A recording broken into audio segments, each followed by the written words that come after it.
Welcome to Frank's house. This is your host, Frank the Vamp. And yes, guys, we made it. 1980 has been a wonderful year in horror. And I've been counting down all the way from number 10 all the way to number 1. And we get to find out what the best horror movie of 1980, according to Frank the Vamp, is. And it is not yet. I'm not going to tell you. You know what? Because this is not the video. I'm going to talk about honorable mentions. What happens is that there's just so many good movies in 1980. I was amazed.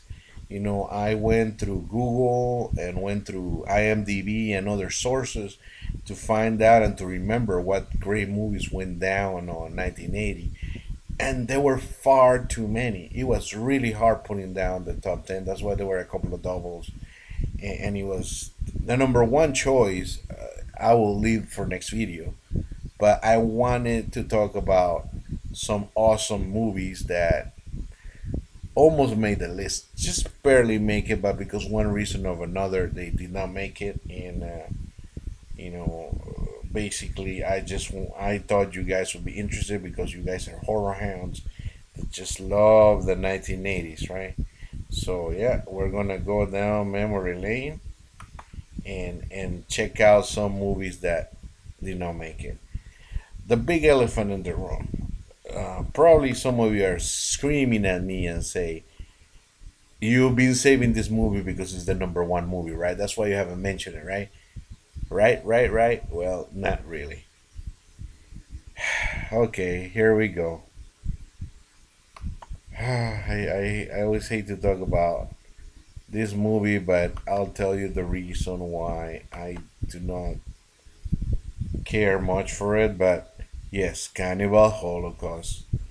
Yes, the 1980 phenomena a lot of people love, and yours truly doesn't. Why? Mainly the animal cruelty. Um, I'm a pet owner. I always love pets. My girlfriend Vampire and I own a beautiful um, hound, and she's only 1 year, 1 month old, and she's just wonderful. And to think like anybody will mess with an animal like her, someone unhurted just to make a freaking movie, it's just ridiculous. And I remember when I was a kid, I saw the cover, and it was a very hardcore VHS cover, and I really wanted to watch it. And I remember I got to see other movies like Faces of Death and that were very popular in the 80s. There were a lot of carnage and bloody, sometimes real or sometimes sad, but yeah, I mean it's a gore fest. Yes, I understand. When I finally could see it, and but I almost, when I was about to watch it, I found out about the animal cruelty. So I made a conscious decision never to see this movie. Yeah, I actually told myself that I was not going to support. I understand that it was 1980, and I don't know if some of the filmmakers have apologized about it, but I just can't. I just can't, pump up a film that has animal cruelty, and that's that. I mean, it could be a great film, but unfortunately, because it includes that, it's off the list. So, if you guys are into Cannibal Holocaust, and leave your comments. But I doubt you'll convince me of watching it. I just love my pets too much to support a project that did something so heinous to an animal. Um, Now let's tackle the other big elephant in the room, which is Motel Hell. Motel Hell is freaking entertainment, man. It's like Grumpy Andrew, which, yeah, I gotta mention Grumpy Andrew because he's such a movie buff, and he loves movies that are bonkers. This movie is a little bonkers, but it doesn't go all the way, and that's what bothers me. But it's worth mentioning because it has Rory Calhoun, yeah, and we have his sister, Nancy Parsons from Porky's, the big lady from Porky's, playing this farmer type couple that own this hotel, motel, whatever, and they they also not only are in those business in the farming business, but they're also in the smoked meat business, and they happen to have a secret ingredient that is not pig in their smoked meats.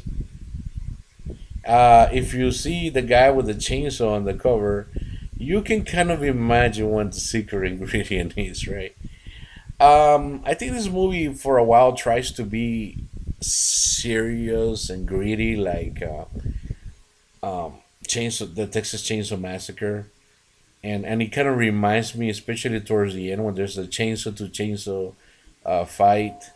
However, it goes more on a dark comedy, and you can't really decide what it is.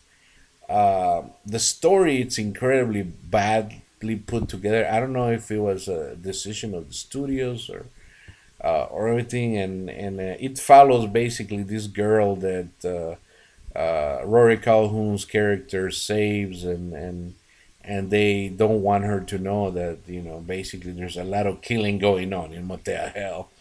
Well, with that, it's actually Motel Hello, but the over now. Oops. I think I would repair that if I was them. But anyways, it kind of follows that Texas Chainsaw type of crazy cuckoo family that kills people type of thing. And it succeeds in that they're both great actors. They both look like homicidal killers.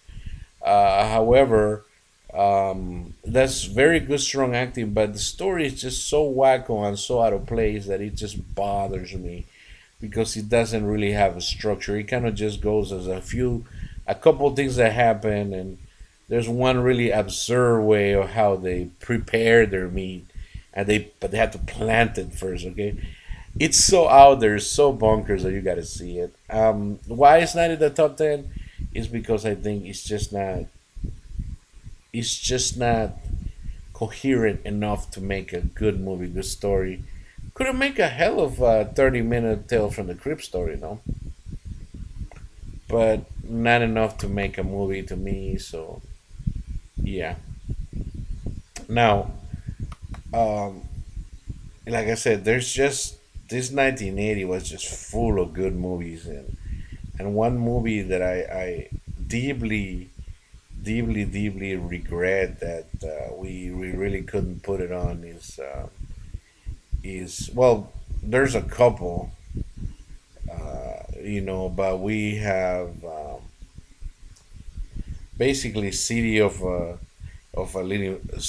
Living Dead, and that's Italian horror that's directed by Fulci, and it's basically the first installment of the unofficial Gates of Hell trilogy. Not the best installment in my eyes, and I haven't talked about too much. I want to do videos on it. I reviewed City of the Living Dead on its entirety, and I'm gonna go ahead and put it on the description if you guys want to watch my full review. But it's Fulci, so it's gory. It's full of very strong imagery, and if you think that you know what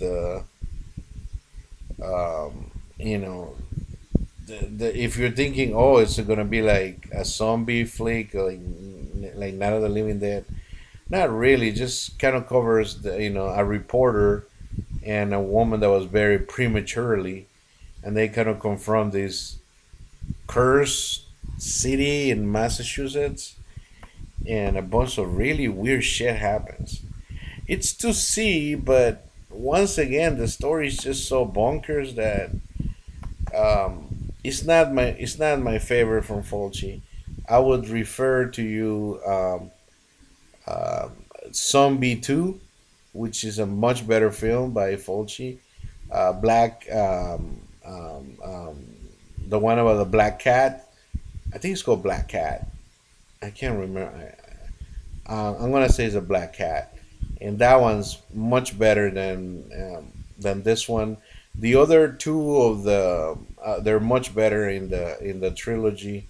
So I will say that that's the one that we gotta really see. Um, Now another one is a very strong one, which a lot of people like, and they're gonna probably get criticized for it. But we have Tom Savini's Maniac. It's another psychological slasher. Um, so basically, it's just too standard. It's just another psychopath troubled by child abuse, and we already have the you know don't answer the phone in the top 10, and I just thought that it would be redundant. It is Tom Savini, so it is to be seen, and it is good at times, but it is also cheesy. Don't like the fact that the killer is shown all the time. There's no real mystery to it. It's more of a gore fest at the same time. Uh, it's Tom Savini, so you gotta see it. Who has a really good the horror appraisal really loves Maniac, and it's a good film. I mean, it's a good slasher to me. It's just not outstanding. So I mean, it's something you've seen before. There's a couple of really cool scenes. Um, and one thing that's unique is the scalping to dress the mannequins. So that I give it as a little bit of a weird twist to it, but okay. So that's that. Now, we're not done with the weird. We're far from it. Really like weird. Definitely recommend the ninth configuration.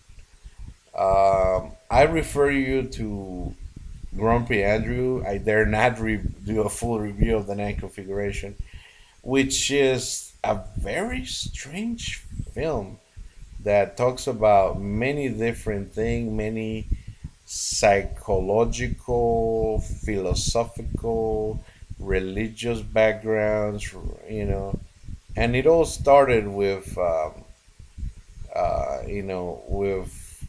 Reagan of The Exorcist, telling the astronaut, "You're gonna die out there.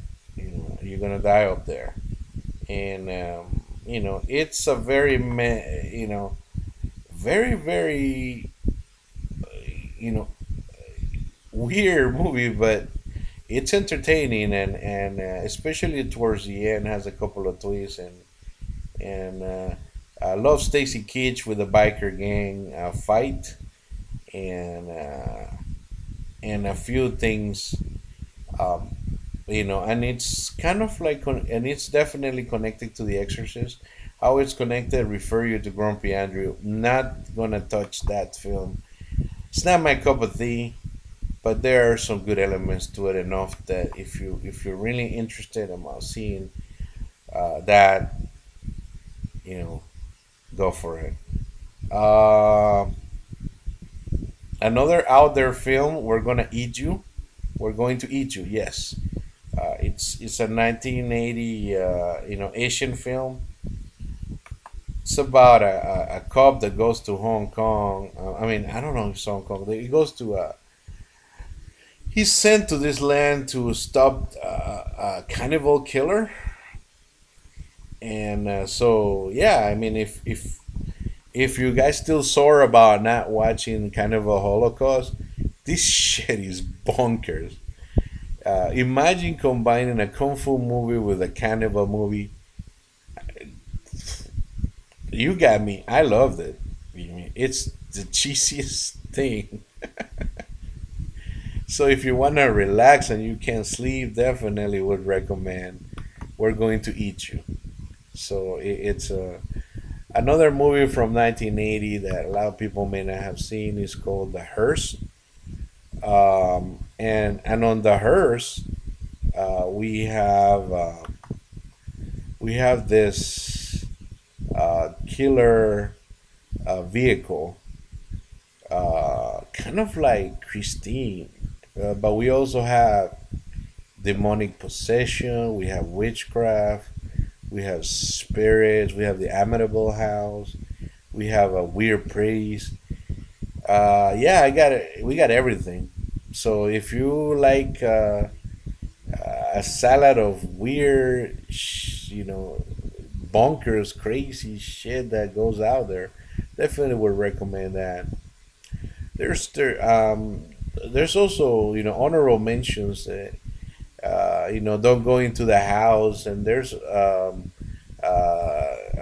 cannibal holocaust in Long Island or something.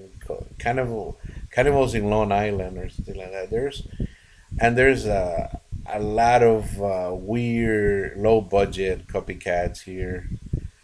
I think I already mentioned that the ones that's crazier than them all is a Christmas Evil, where we have this guy who goes crazy and kills people dressing as a Santa Claus. I think I mentioned that before. I'm sorry if I didn't mention it again. That happens before Silent Night, Deadly Night. So it's kind of cool to mention. Except it's even more out there. So there you go. Only one video left to make. I'm off to make that video later on tonight with the lights off. We get to see the last ghost story, the last 1980 film we want to talk about. In the meantime, I hope you enjoyed these honorable mentions. Some of them are really cool to watch. Take care. See you.